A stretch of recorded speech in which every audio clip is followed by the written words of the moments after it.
नमस्कार, vision IAS के news today के इस अंक में आप सभी का स्वागत है। इस अंक में हम आपके लिए लेकर आए हैं यूपीएससी परीक्षा की दृष्टि से महत्वपूर्ण कुछ अहम खबरें।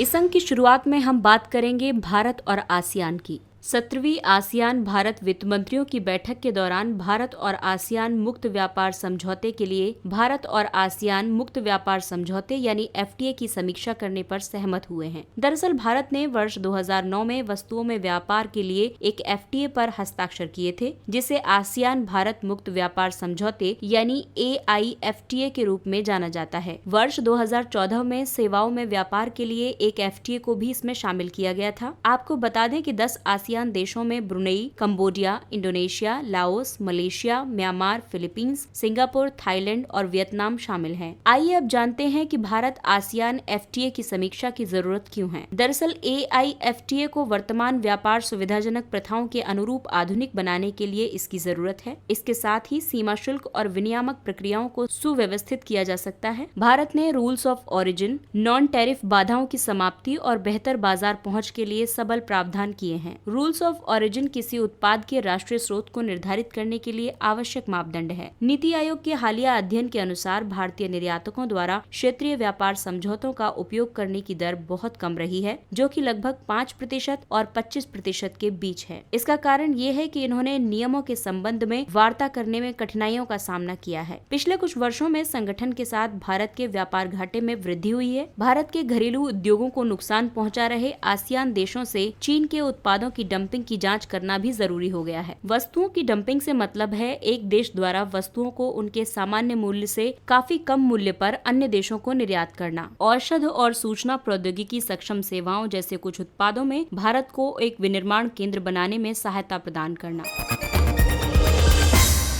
अगली खबर विद्युत क्षेत्र से संबंधित है। हाल ही में दबावग्रस्त विद्युत क्षेत्र की सहायता के लिए स्मार्ट मीटरिंग अवसंरचना की अवधारणा प्रस्तुत की गई है। दरअसल विद्युत की बढ़ती मांग के परिप्रेक्ष्य में समग्र तकनीकी और वाणिज्यिक हानियों के समाधान के लिए स्मार्ट मीटरों का सुझाव दिया गया है। वर्ष 2030 तक विद्युत की मांग के लगभग दोगुना होने की संभावना व्यक्त की गई है। ऐसे में एग्रीगेट, टेक्निकल और कमर्शियल हानियों के कारण वितरण निकायों को उनके द्वारा खरीदी गई विद्युत की प्रति यूनिट पर लगभग 72 पैसे की क्षति हो रही है। भारत का लक्ष्य समग्र तकनीकी और वाणिज्यिक हानियों को वर्ष 2022 तक 12% और वर्ष 2027 तक 10% तक कम करना है। वर्तमान में ये क्षति 20% तक आकलित की गई है। स्मार्ट मीटर दिन के अलग अलग समय में उपभोक्ताओं के विद्युत के उपयोग का मापन और उसको रिकॉर्ड करते हैं और इस सूचना को ओवर द ईयर संचार प्रौद्योगिकी के माध्यम से ऊर्जा को प्रेषित करते हैं। आइए अब जानते हैं स्मार्ट मीटरों के क्या लाभ होंगे। डिस्कॉम्स के लिए समग्र तकनीकी एवं वाणिज्यिक घाटे कम होंगे, वित्त व्यवस्था में सुधार होगा, ऊर्जा संरक्षण को प्रोत्साहन मिलेगा। इसके साथ ही बिल भुगतान में सुगमता को बढ़ाना और बिलिंग की सटीकता सुनिश्चित करना जैसे लाभ भी होंगे। उपभोक्ताओं के लिए उपयोग की निगरानी और बिलों के भुगतान में सुगमता प्राप्त होगी। इसके साथ ही उपभोक्ता संतुष्टि, प्रणाली की स्थिरता और पारदर्शिता में वृद्धि करना भी शामिल है। हालांकि इसके बावजूद कुछ चुनौतियों का सामना भी करना पड़ सकता है, जैसे उच्च अग्रिम लागत, साइबर सुरक्षा से संबंधित चुनौतियां, नई प्रणालियों के साथ सॉफ्टवेयर एकीकरण। वहीं एनर्जी एफिशिएंसी सर्विसेज लिमिटेड द्वारा प्रारंभ किए गए स्मार्ट मीटर नेशनल प्रोग्राम का उद्देश्य भारत में 25 करोड़ पारंपरिक मीटरों को स्मार्ट मीटरों से प्रतिस्थापित करना है।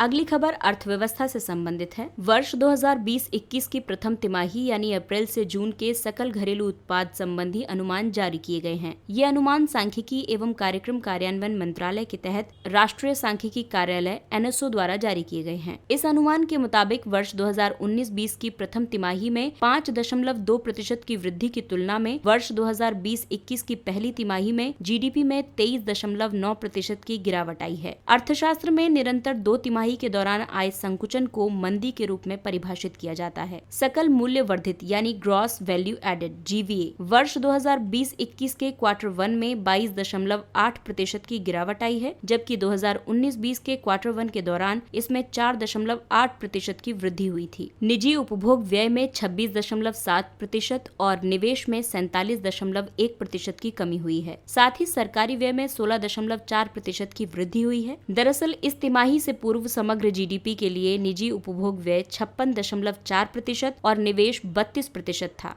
आइए अब जानते हैं कि इस स्थिति का क्या प्रभाव होगा। इससे आय और रोजगार के सृजन में गिरावट होगी और साथ ही उच्च सरकारी उधारियां होंगी। आइए अब जानते हैं कि स्थिति को बेहतर करने के लिए क्या उपाय किए जा सकते हैं। पहला है राजकोषीय उपाय, जिसमें नकद सहायता, प्रत्यक्ष या अप्रत्यक्ष कर की दरों में कमी और उच्च अवसंरचना व्यय के माध्यम से क्रय क्षमता में वृद्धि करना शामिल है। हालांकि इससे राजकोषीय घाटे में बढ़ोतरी हो सकती है। वहीं दूसरा है मौद्रिक उपाय, जिसमें आरबीआई द्वारा ऋणों की दरों में कटौती की जा सकती है, लेकिन इससे मुद्रास्फीति में वृद्धि हो सकती है।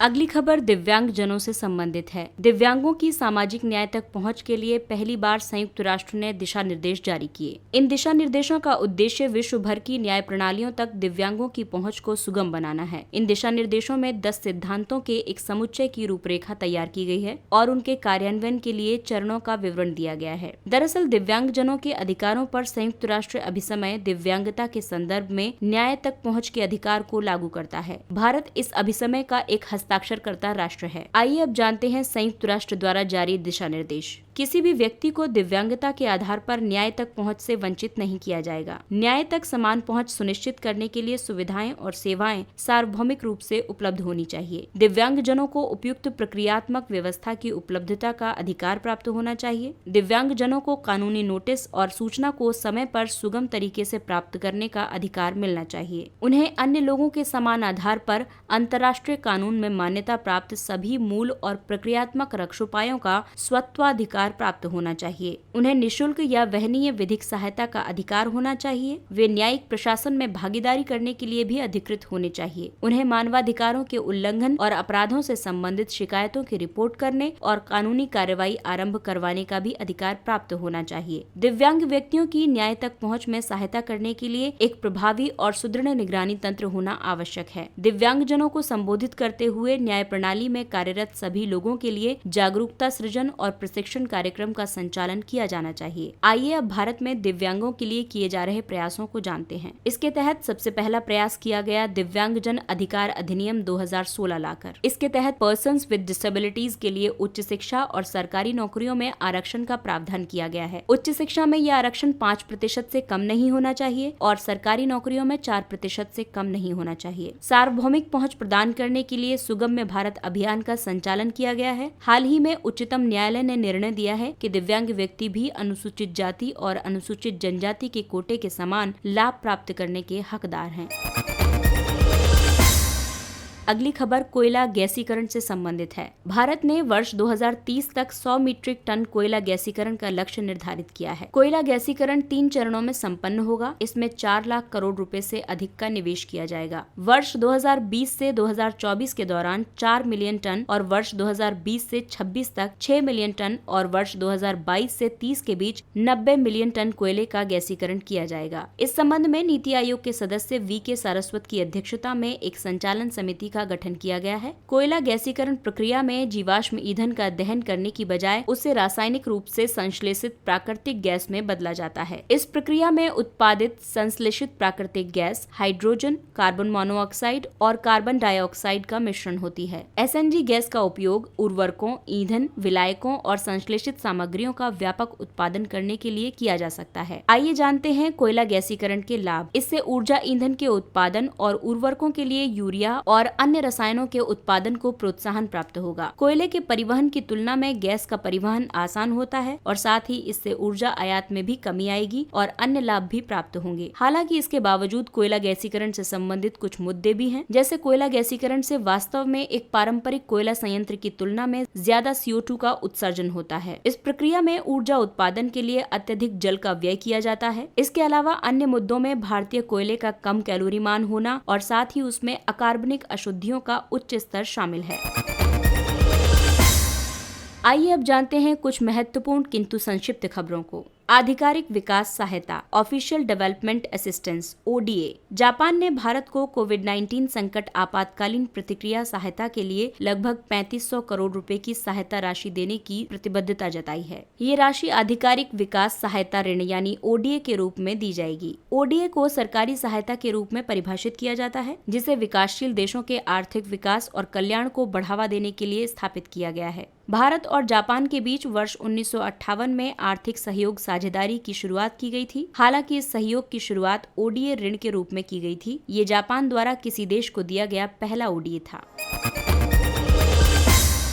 सिटीज यानी city investment to innovate, integrate and sustain programme. इसका उद्देश्य भारतीय शहरों को एकीकृत, इनोवेटिव और सस्टेनेबल शहरी विकास परियोजनाओं को लागू करने में सहायता प्रदान करना है। ये कार्यक्रम सब्सिडी के द्वारा चुने गए शहरों को ऋण एवं तकनीकी सहायता प्रदान करेगा। इस परियोजना को national institute of urban affairs के अधीन कार्यरत कार्यक्रम प्रबंधन इकाई द्वारा समन्वित और प्रबंधित किया जा रहा है। सिटीज आवास और शहरी कार्य मंत्रालय, फ्रांसीसी विकास एजेंसी और यूरोपीय संघ द्वारा समर्थित है। भारत फ्रांस अंतरिक्ष सहयोग। भारत और फ्रांस की अंतरिक्ष एजेंसियां गगनयान के अंतरिक्ष यात्रियों को आवश्यक उपकरण प्रदान करने के संदर्भ में बातचीत के अंतिम चरण में हैं। ये उपकरण फ्रांस द्वारा मिशन अल्फा के लिए प्रयुक्त उपकरणों के समान होंगे। इसरो द्वारा नियोजित गगनयान मिशन का उद्देश्य वर्ष 2022 तक 3 सदस्यीय दल को 5 से 7 दिनों के लिए अंतरिक्ष में भेजना है।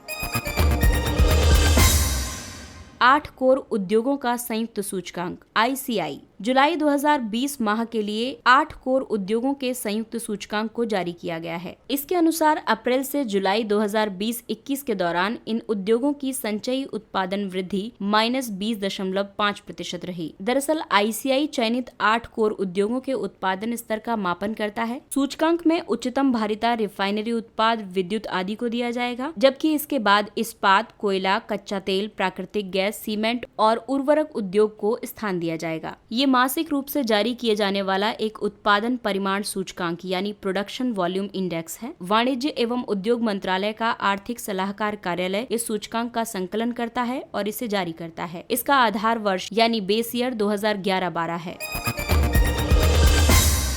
विश्व का सबसे बड़ा सौर वृक्ष। सौर वृक्ष विशेषकर धातु संरचनाओं से बने होते हैं, जिसके शीर्ष पर वृक्ष की शाखाओं के समान सौर पैनल लगे होते हैं। एक सौर वृक्ष 10 से 12 टन CO2 उत्सर्जन को कम कर सकता है। इसे वैज्ञानिक और औद्योगिक अनुसंधान परिषद, केंद्रीय यांत्रिक अभियांत्रिकी अनुसंधान संस्थान यानी CSIR CMERE ने विकसित किया है। इसे दुर्गापुर में स्थापित किया गया है। इसकी संस्थापित क्षमता 11.5 किलोवाट पीक से अधिक है।